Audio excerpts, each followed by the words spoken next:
वाटतं वक्तृत्वात आपण इतकं आपलं कर्तृत्व मोठं आहे की मला वाटतं आत्मपरीक्षण आणि आत्मचिंतन आम्ही एक अर्थ त्याचा पाहिला होता. पण ह्या दोन्ही शब्दांचा अर्थ अगदी सुनील शिंदे असतील, संजय राऊत असतील किंवा आपणही त्या मुद्द्याच्या दिशेनं बोलला होता. नेमकं काय समजायचं यातून? एखाद्या पक्षानं किंवा एखाद्या नेत्यानं जर आत्मपरीक्षण किंवा आत्मचिंतन करायचं असेल तर नेमकं काय करायला हवं? पहिल्यांदा तर मी निवेदक म्हणून तुमचं कौतुक केलं पाहिजे. आत्मचिंतन, आत्मपरीक्षण, इंट्रोस्पेक्शन, काय सेल्फ रिफ्लेक्शन. सेल्फ रिफ्लेक्शन वगैरे फार शब्दफोडी करून सांगितलं तुम्ही. आणि मला ती विशेष म्हणजे अतिशय शिताफीने तुमच्या निवेदनात तुम्ही हेही सांगून टाकलं की भूतकाळातला एखादा निर्णय आणि त्या निर्णयामुळे मग काय होतं.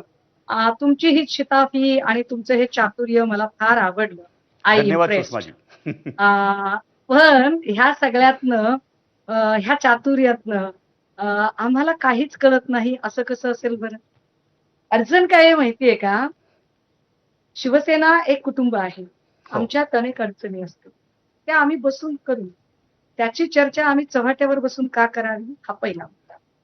दुसरं असं की आत्मपरीक्षण नसेल, आत्मचिंतन असेल. निश्चितपणे आमच्यात काही गोष्टी असतील आणि त्या आम्हाला सुधारायच्या असतील त्या आम्ही सुधारून घेऊ. जसं की चंद्रहार पाटलासारख्या बदमाश माणसाच्यासाठी आम्ही पश्चिम महाराष्ट्रामध्ये अख्ख्या काँग्रेसची वैर घेतलं. चूकच होती ती. हो. सचिन अहिर काही एकटेच राष्ट्रवादीचे होते का? संजय देशमुख पण राष्ट्रवादीकडनंच आलेला आणि संजय दिना पण राष्ट्रवादीकडनंच. वाकचौरे 10 पक्ष फिरून आलेले. तर अशा 10 पक्ष फिरून आलेल्या माणसाला उमेदवारी द्यायची की मूळच्यांना द्यायची? बरं, हे सगळे 10 पक्ष फिरून आले आता शिंदेकडे. उद्या शिंदेकडून उडी टाकणार नाहीत कशावरून? हाही एक मुद्दा आहे. पण हे सगळे जे मुद्दे आहेत ते आम्ही आमच्या 4 भिंतीच्या आत त्याची चर्चा करू. ठीक आहे. आता जरा मूळ मुद्द्याकडे येऊ की मग फूट का होते? मग जर तुम्हाला आत्मपरीक्षण आणि आत्मचिंतन करायचं नाही तर मग काय? काय होतं ना दादा, यशाला अनेक बाप असतात. हो. अपयश पुरकं असतं. अच्छा किया तो हमने किया सांगणारे खूप असतात. बुरा हुआ तो इसने किया असं सांगणारे असतात. लोक श्रेयवाद घ्यायला फार पुढे येतात. मात्र अपयश स्वीकारायला कोणी होत नाही. आणि मग अशा वेळेला ठाकरे कसे चुकले, ठाकरेंचं काय चुकलं हे सांगायला फार अहममिकेने लोक पुढे येतील. पण प्रश्न असा उरतो की जर ठाकरेंच्या कार्यपद्धतीवर तुम्हाला नावबोट ठेवायचं असेल तर अरविंद केजरीवालांचं काय झालं बरं? त्यांच्या पक्षातले खासदार अचानक का गेले? काय अडचण होती तिथे? टीएमसी पक्ष का फुटला?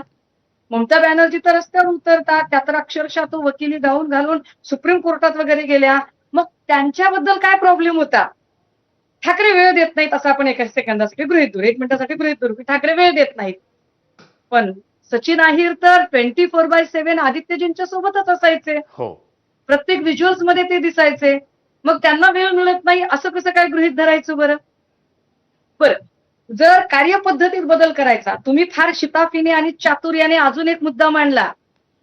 म्हणजे तुम्ही जेव्हा तुमच्या सेल्फ रिफ्लेक्शन या शब्दाची व्याप्ती सांगत होता, ती व्याप्ती सांगताना तुम्ही खूप चातुर्याने म्हणालात, आपली मूल्य, आपली श्रद्धा, आपला विचार, blah blah blah blah blah blah हे सगळं सांगितलं. हे blah blah blah blah blah जे सगळं सांगणं आहे, मला सांगा टीएमसीचा कोणता विचार तृणमूल काँग्रेसच्या ममता बॅनर्जींनी सोडला होता? म्हणून सायदी घोष सोडून गेलाय ना. आता हे बघा, तुम्ही एवढं बोललात तर आता मी ऐकून घेतलं की नाही. बरोबर आहे. 20 मिनिटाचं निवेदन